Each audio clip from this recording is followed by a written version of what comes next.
And in other news, Intel has announced that their supplies for PC chips are very, very tight. They're going to be focusing more on high-end processors for the time being because there's more money in that, of course. They're putting about $1 billion into ramping up production. It looks like they were kind of caught off guard by the PC industry's uptick in sales over the last couple of years, and perhaps there's just a lot of people ready to upgrade now as the economy is improving. However, they have a lot of demand on the low end, according to this article, and it doesn't appear as though Intel is necessarily focusing their efforts on that. So this might impact what we see for new lower-cost PCs, and it might actually drive some of these lower-cost PC prices higher.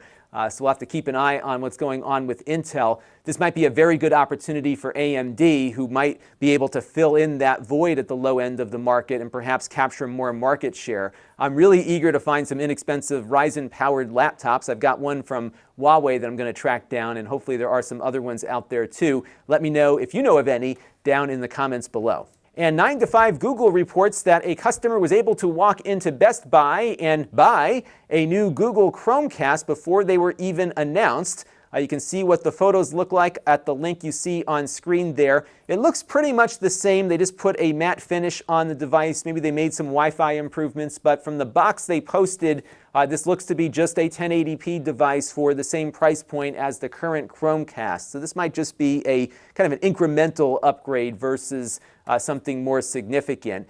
There will be a Google announcement, I believe, next week.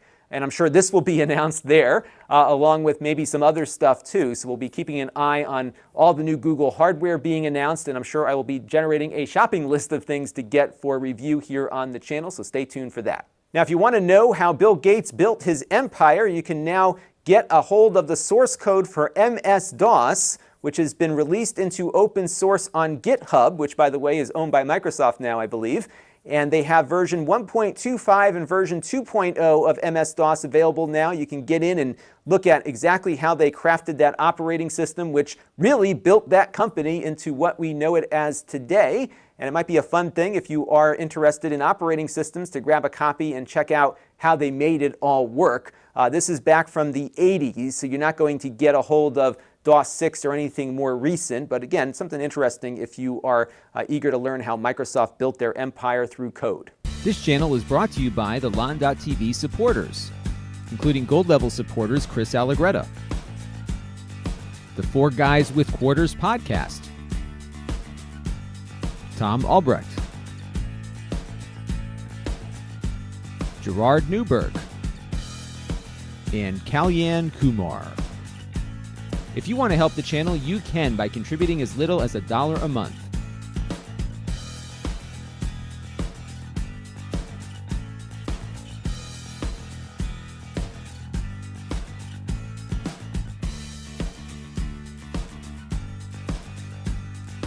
Head over to lon.tv/support to learn more.